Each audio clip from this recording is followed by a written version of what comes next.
Bonjour à tous. Eh bien, prenons un instant ce matin pour continuer la lecture du livre L'étonnant secret des âmes du purgatoire. Il s'agit en fait d'un entretien de sœur Emmanuelle Maillard avec la mystique autrichienne Maria Sima, qui est décédée. Donc, elle est décédée en 2004. Mais Maria Sima a eu la chance durant toute sa vie de pouvoir converser avec des âmes du purgatoire pendant 50 ans. Et donc vraiment ces paroles ici dans cet entretien elles sont vraiment précieuses et nous montrent vraiment l'urgence eh bien d'offrir allez, nos messes, nos sacrifices, nos jeûnes, nos prières eh bien pour ces âmes qui attendent, qui vivent cette séparation et qui ne peuvent plus prier pour elles-mêmes. Elles sont vraiment dans cette nostalgie de Dieu puisqu'elles ont vu Dieu, comme nous l'avons vu hier, elles ont vu Dieu au moment de leur mort. Elles ont eu eh bien toute cette lumière, cet amour infini. Et elles souffrent de devoir eh bien, être séparées. Elles ont dû eh bien, par leur choix propre, parce qu'elles ne pouvaient pas soutenir la lumière, la pureté de Dieu, elles ont choisi d'aller eh bien, se purifier pour revêtir l'habit des noces. Mais cette souffrance est très grande, malgré qu'elle soit compensée par la joie de l'espérance de pouvoir un jour rejoindre eh bien, leur Créateur. Elles souffrent quand même, et comme elles ne peuvent plus prier pour elles-mêmes, eh bien, c'est important que nous puissions eh bien, offrir tous nos actes faits dans la divine volonté, nos prières, eh bien, en leur nom, comme si elles-mêmes allaient offrir nos prières. Donc c'est magnifique, et quand nous savons qu'une prière faite dans la divine volonté est complète, parfaite, rend amour, gloire, bénédiction à la Trinité, eh bien si ces âmes peuvent offrir nos prières, ce serait vraiment magnifique.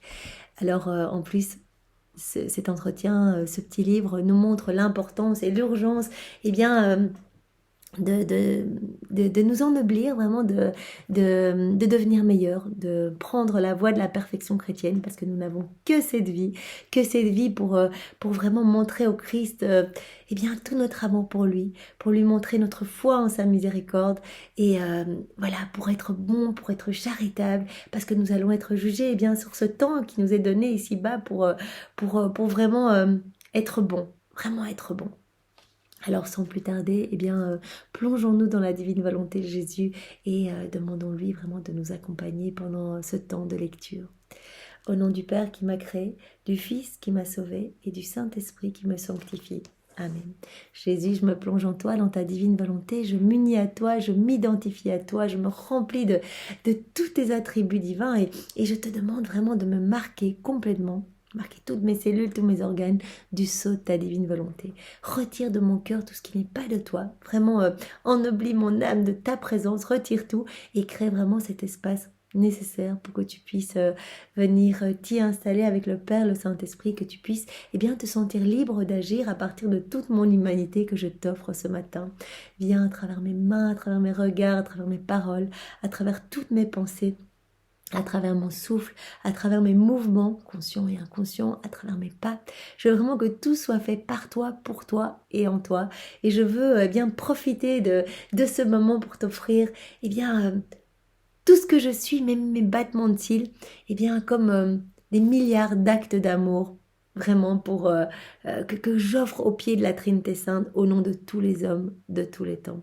Je voudrais vraiment que ma vie puisse te servir, Seigneur, que je puisse devenir un instrument de paix, d'amour et de miséricorde, et que je puisse travailler à l'avènement de ton royaume. Donne-moi cette grâce de la vie dans ta divine volonté, donne-moi eh bien, cet abandon complet, que je puisse te faire confiance à chaque instant, même si les choses se présentent de façon un peu difficile dans ma vie, qu'il y a des tribulations ou que sais-je, eh bien que je puisse tout prendre comme venant de tes mains, que je puisse te remercier, te louer, te bénir à chaque instant, et vraiment revenir à cette place que tu me réserves, Seigneur, que tu nous réserves tous, bien sûr, je parle en mon nom, mais au nom de tous également. Eh bien, Seigneur, que nous puissions revenir à cette place d'enfant de Dieu, d'enfant de lumière, enfant, eh bien, dépositaire de tout ton royaume, propriétaire de tout ce que tu es, de tous tes attributs divins, Seigneur. Merci Seigneur de nous redonner aujourd'hui ta ressemblance et de nous aider vraiment en nous donnant la grâce de la souvenance, pouvoir t'appeler à chaque instant de notre journée, vraiment pour que tu puisses nous remplir intégralement de tout ce que tu es toi, et que nous remplissions notre âme de lumière et non plus de ténèbres, parce qu'à chaque fois que nous faisons des actes dans nos volontés propres, eh bien c'est des ténèbres, c'est de la noirceur que nous mettons dans notre âme, et s'il y a de la noirceur, eh bien Jésus ne peut pas rentrer, ne se sent pas bien.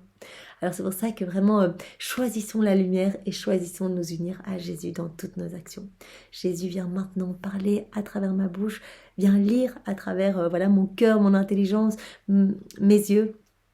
Et vraiment, dispose-nous pour que nous puissions comprendre l'importance de prier pour ces âmes que tu veux près de toi. Jésus, toi, tu veux tellement que tes enfants reviennent à toi. Mais voilà, il y a ce temps de purification.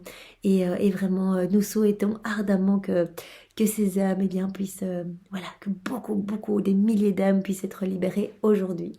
Puisque pour toi, rien n'est impossible, Seigneur. Alors voilà, que chacun de nos mots eh bien, puisse libérer des âmes, que notre soif de ton amour puisse être offert en leur nom et que, voilà, ce matin, eh bien, un troupeau d'âmes puisse te rejoindre, Seigneur, pour que le ciel soit en joie et que vraiment il y ait des torrents de bénédiction et de grâce qui soient déversés eh bien, sur la terre pour chacun de nous ici-bas en pèlerinage.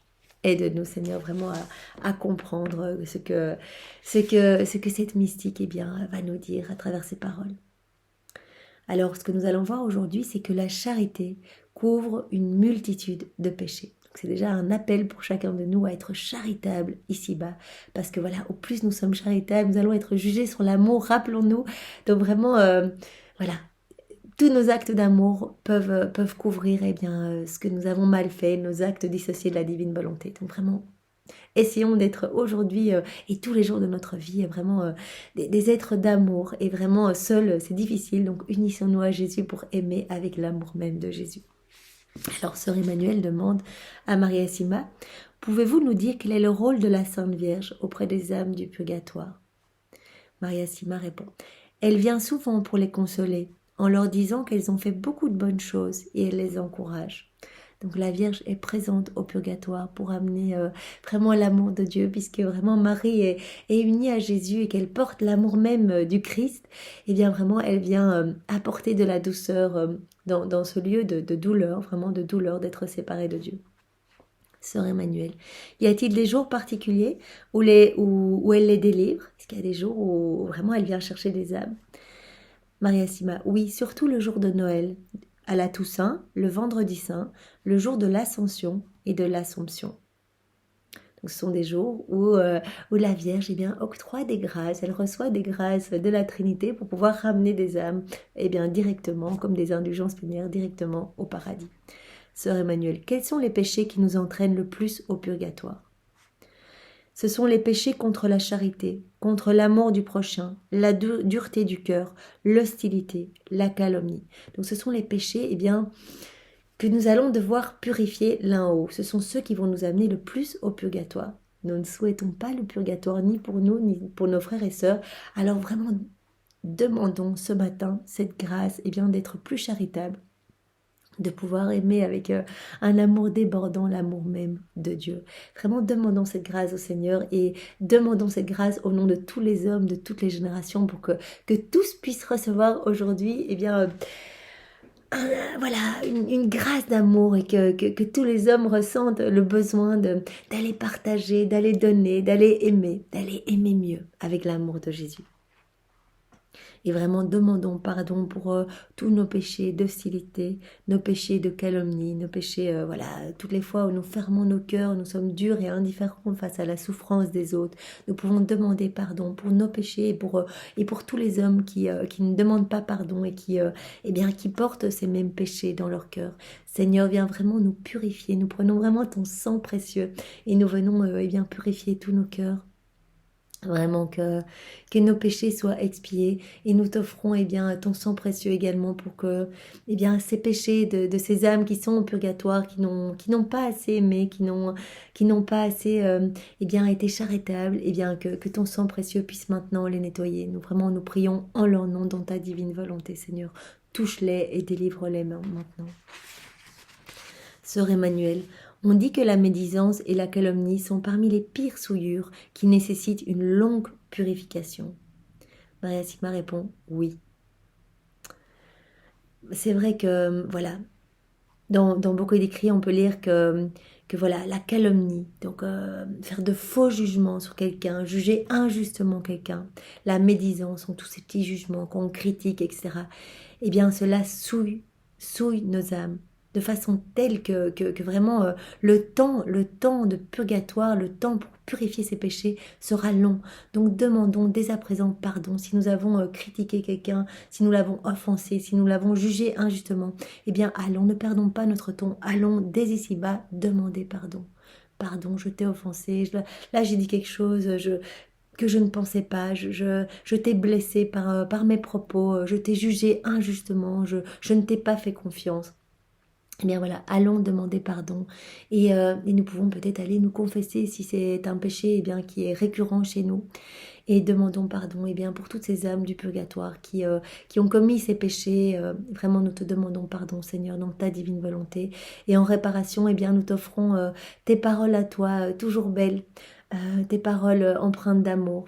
Nous plongeons toutes nos paroles et toutes les paroles des âmes du purgatoire dans ta bouche à toi, Seigneur, pour que vraiment toutes nos paroles soient sanctifiées. Nous plongeons tous nos battements de cœur, toutes nos pensées calomnieuses, nos pensées qui jugent, nos ressentiments, nous plongeons tout dans tes pensées à toi, dans ton cœur à toi, pour que nous soyons tous brûlés par ton amour et que vraiment nos pensées, nos paroles, nos attitudes soient sanctifiées par ta présence, Seigneur. Maria nous cite un exemple qui l'a beaucoup frappé. Donc Maria va nous donner ici un exemple. C'est le témoignage d'un homme et d'une femme pour lequel on lui avait demandé de se renseigner pour savoir s'ils étaient au purgatoire. Puisque Maria Sima voyait toutes les âmes du purgatoire, il y a une famille qui est venue en disant voilà, est-ce que tu peux regarder par rapport où en est cet homme et où en est sa femme. Au grand étonnement de ceux qui avaient posé la question, la femme était déjà au ciel et l'homme était au purgatoire. Or, cette femme était morte alors qu'elle se faisait avorter, en état de péché vraiment grave, tandis que l'homme, lui, était très souvent à l'église, avait une vie très digne et très pieuse. Donc voilà, Maria Sima répond que l'homme, lui, il est toujours au purgatoire alors qu'il avait une vie vraiment très sainte, très pieuse, en tout cas en apparence, il a la messe tout le temps, etc. Et la femme, elle, qui, d'apparence avait une vie plus chaotique, qui était morte vraiment en état de péché, en train d'avorter, elle était déjà au ciel. Maria s'est alors renseignée à nouveau, pensant qu'elle s'était trompée. Mais non, c'était bien cela. Ils étaient morts pratiquement en même temps, mais la femme avait eu un grand repentir et elle était très humble. Donc la femme, avait eu cet acte de repentir. Elle demandait tout le temps pardon pendant sa vie. Elle était très humble. L'homme, en revanche, critiquait tout le temps, tout le monde. Il était toujours occupé à se plaindre et à médire. Donc vous voyez que la médisance, c'est vraiment un péché qui reste longtemps dans le cœur. C'est pourquoi son purgatoire a été très long. Maria conclut. Il ne faut donc pas juger sur les apparences. Contre la charité, il y a les péchés tels que nos rejets de certaines personnes que nous n'aimons pas, nos refus de faire la paix, nos refus de pardonner et toutes les rancunes que nous entretenons. Voilà, vraiment des péchés. Maria nous met le doigt sur le fait que vraiment il y a des péchés qui sont qui restent longtemps dans nos âmes. Ce sont ceux de manque d'amour, refus de faire la paix, refus de pardonner, les rancunes qu'on entretient dans nos cœurs. Ça, c'est vraiment quelque chose qu'il faut essayer de nettoyer ici-bas et où nous pouvons vraiment demander pardon pour les âmes du purgatoire qui n'ont pas eu la chance de savoir avant et qui peut-être se sont éteintes avec ces ressentiments dans leur cœur. Elles n'ont pas voulu pardonner et maintenant elles vivent cette dure séparation avec le Christ. Elles sont tristes d'être loin de leur Sauveur. Donc vraiment, on peut prier pour ces âmes et on peut demander pardon pour tous les péchés de rancune et de ressentiment. Et Seigneur, vraiment, on t'offre en réparation toute la vie de Marie, de ta maman, depuis sa conception jusqu'à son assomption. Voilà, toutes ces paroles toujours pleines d'amour, son pardon continuel, même jusqu'au pied de la croix où elle a pardonné vraiment à tes bourreaux, Jésus. On t'offre tous tes actes d'amour à toi, dans la rédemption, tes actes continuellement chargés de l'amour du Père, de l'amour du Saint-Esprit, remplis vraiment de ta puissance divine. On t'offre vraiment ton pardon, le pardon que tu as donné sur la croix au bon larron et à tous tes bourreaux. Et vraiment, on t'offre tout cet amour le plus parfait, ces pardons les plus parfaits, pour vraiment réparer pour ces âmes du purgatoire et pour nous tous ici-bas, pour toutes les âmes qui ne demandent jamais pardon, eh bien, vraiment en guise de réparation, on t'offre ton amour à toi, Jésus, et l'amour de ta maman. Maria nous a confié un témoignage très frappant à ce sujet. Une femme qu'elle connaissait très bien mourut. Elle se retrouva dans le purgatoire le plus terrible, avec d'affreuses souffrances. Elle est venue voir Maria. Elle lui a raconté pourquoi. Elle avait une amie avec laquelle il y avait une inimité très grande. Cette inimité était due à elle-même. Donc il y avait vraiment une querelle avec son amie. Elle avait entretenu cette inimité pendant des années, alors que cette personne à plusieurs reprises était venue lui demander la réconciliation et la paix. Elle avait refusé chaque fois, jusque sur son lit de mort. Donc voilà, eh bien cette femme est venue voir Maria en disant, voilà, je me retrouve au purgatoire, c'est très très dur cette séparation avec le Christ, et en plus c'est vraiment un niveau de purgatoire où je souffre beaucoup, où je sens que je suis là pour vraiment longtemps. Alors elle a expliqué pourquoi elle se retrouvait là, parce qu'elle n'avait pas voulu pardonner, et que plusieurs fois, eh bien, cette personne était venue lui demander eh bien, de rentrer dans un processus de paix, et avait demandé vraiment la réconciliation, et elle avait refusé, elle avait fermé son cœur en disant non, je ne te pardonne pas.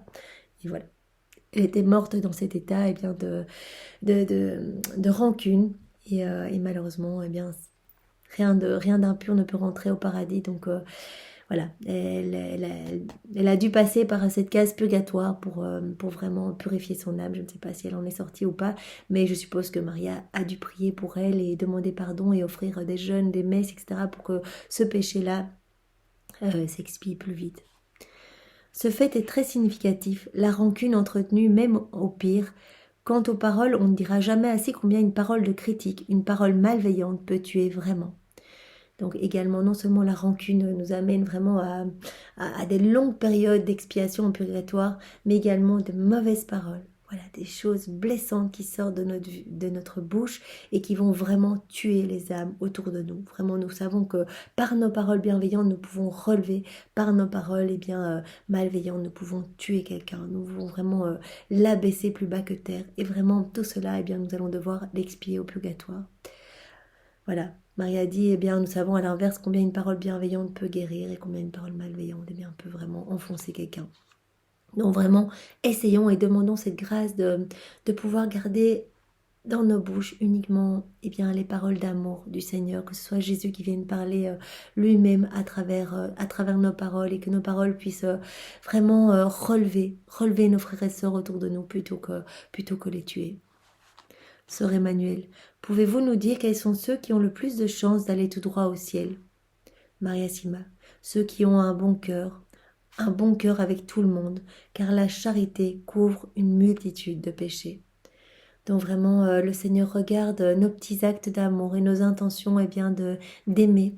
Vous voyez, toutes les fois où nous prions dans la divine volonté, que nous offrons nos prières au nom de tous les hommes de tous les temps, c'est aussi un acte charitable, parce que parfois c'est difficile, il y a des personnes qui se retrouvent seules chez elles, et c'est difficile d'avoir des actes de charité.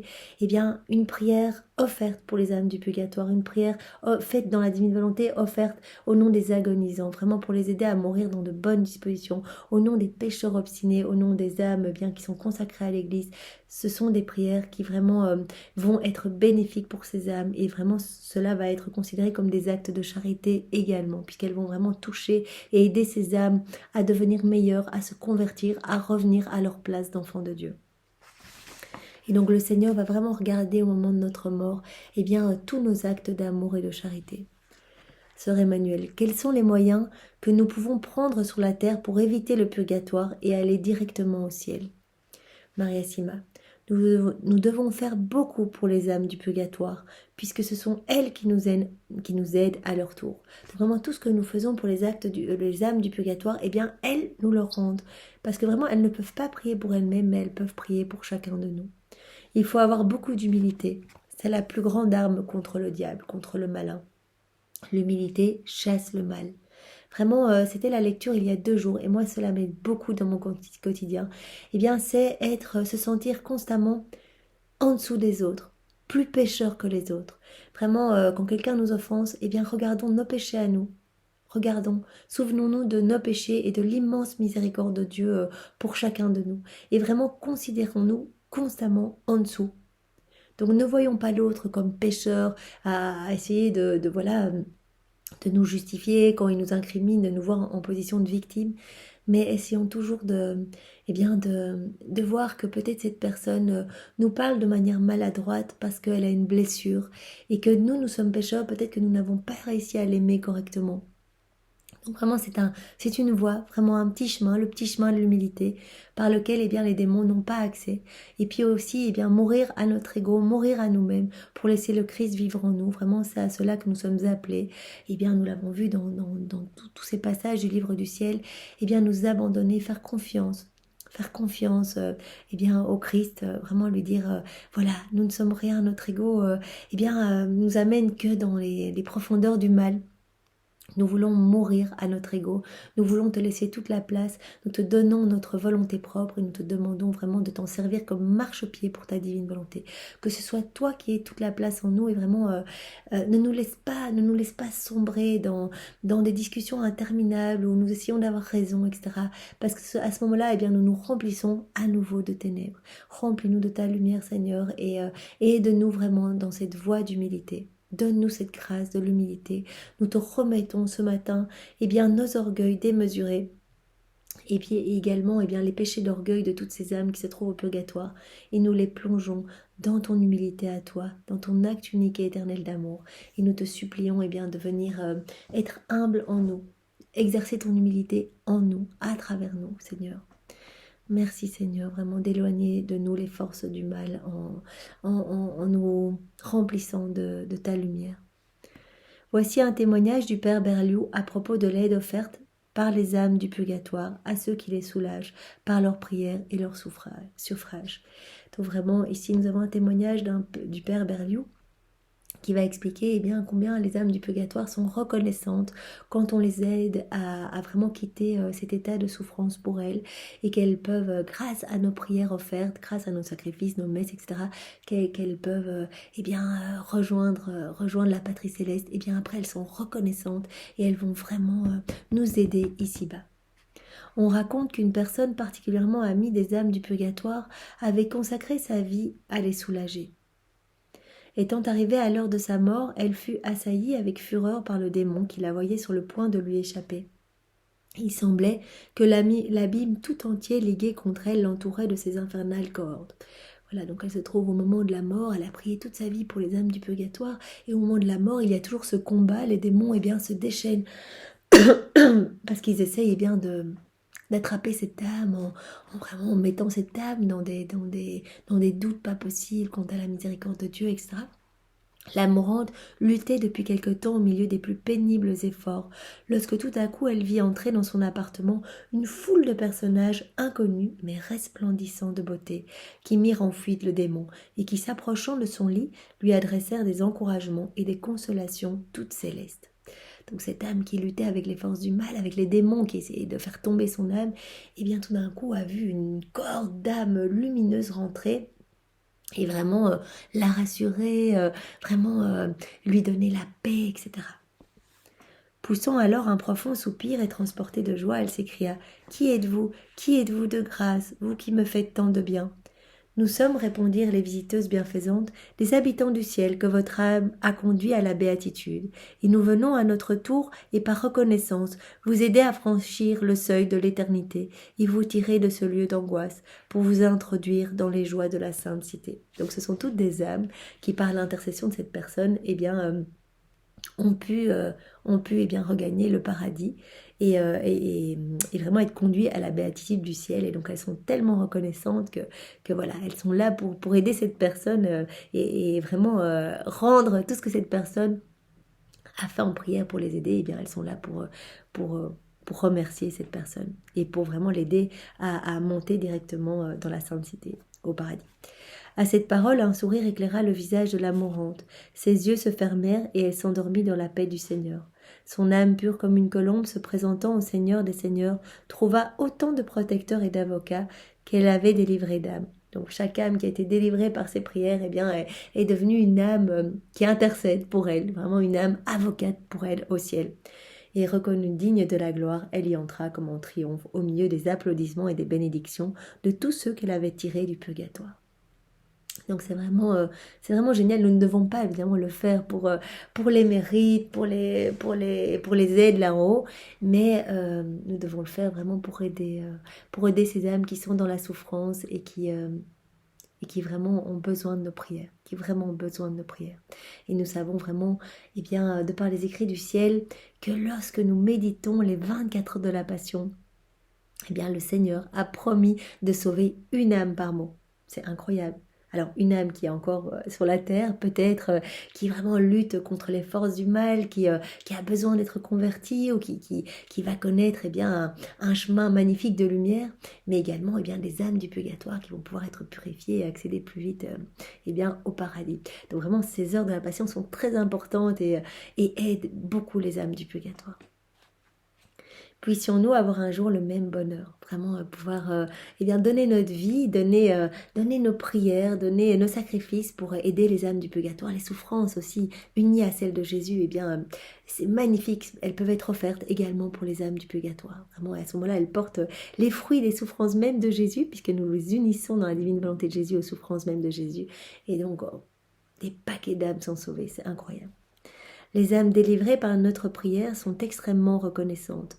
Elles nous aident dans notre vie en intercédant pour nous avec puissance. Elles vont aussi intercéder pour nous dans notre quotidien, voilà, nos petites difficultés. Et vraiment, nous pouvons leur demander eh bien, d'intercéder pour que nous puissions tous eh bien, recevoir la grâce de la vie dans la divine volonté. C'est vraiment, ça doit être notre but et vraiment notre seule demande de pouvoir tout vivre par Jésus, pour Jésus et en Jésus. C'est très sensible, je vous conseille vraiment d'en faire l'expérience. Elles nous assistent, elles connaissent nos besoins et nous obtiennent beaucoup de grâce. Un autre bel exemple rapporté par Maria Sima montre combien la charité couvre une multitude de péchés. Voici un autre exemple qui va nous montrer combien la charité ici-bas peut vraiment couvrir un petit peu voilà, nos méchancetés, nos manquements, nos actes dissociés de la divine volonté. Je connaissais un jeune homme de 20 ans dans un village voisin du mien. Le village de ce jeune homme avait été cruellement meurtri et endeuillé par une série d'avalanches qui avaient tué énormément d'habitants. C'était en 1954. Un soir, comme ce jeune homme se trouvait dans la maison de ses parents, il entendit une avalanche terrible juste à côté de sa maison. Puis il entendit des cris déchirants disant « Sauvez-nous, sauvez-nous, nous sommes pris sous les avalanches ». D'un bond, il se leva de son lit et se précipita pour porter secours à ces gens. Sa mère avait entendu les cris, mais elle l'empêcha de passer, disant « Que d'autres aillent les secourir. Ce ne doit pas être toujours nous, il y a trop de danger. Je ne veux pas qu'il y ait un mort de plus. » La maman ne voulait pas que son fils y aille parce qu'elle avait peur de le perdre. Et donc elle dit non, mais laisse-les, d'autres iront les sauver. Voilà. Mais le fils sentait vraiment ce besoin d'aller vraiment aider. Lui, transpercé par ses cris, voulait vraiment secourir ces personnes. Il bouscula sa maman et lui dit « Si, j'y vais, je ne peux pas les laisser mourir ainsi. » Il sortit et en chemin, il fut pris par une avalanche et fut tué. 2 jours après sa mort, il vint me visiter la nuit et me dit « Fais dire 3 messes pour moi, ainsi je serai délivré du purgatoire. » Donc il y a vraiment un petit purgatoire super court, en 3 messes, il va déjà pouvoir être délivré. J'ai été prévenir sa famille et ses amis. Ils furent tous très étonnés de savoir qu'après seulement 3 messes, il serait délivré du purgatoire, étant donné toutes les bêtises qu'il avait faites. Vraiment, c'était un gros pécheur qui faisait plein de bêtises et vraiment qui avait une vie pas du tout connectée à Dieu. Et donc toute la famille était un peu surprise de savoir qu'en 3 messes, eh bien déjà son âme pourrait directement aller au paradis. Ce jeune homme m'a dit « J'ai fait un acte de pur amour en risquant ma vie pour ces personnes et c'est grâce à cela que le Seigneur m'a accueilli si vite dans son ciel. » Donc vraiment, c'est par cet acte d'amour eh bien, que le Seigneur a dit « Eh bien voilà, tu peux venir directement parce que t'as donné ta vie pour sauver d'autres âmes. » Et donc c'est un acte de pur amour. Et donc l'amour, nous voyons bien ici encore une fois que l'amour, les actes de charité et d'amour viennent couvrir toute la laideur de nos péchés. Oui, comme Saint Pierre nous l'enseigne, la charité est un seul acte d'amour gratuit. La charité, un seul acte d'amour gratuit, couvre une multitude de péchés.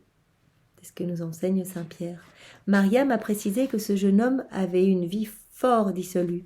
Il n'aurait peut-être jamais eu d'autre occasion dans sa vie d'exercer un acte d'amour aussi fort. Il serait peut-être devenu un mauvais homme.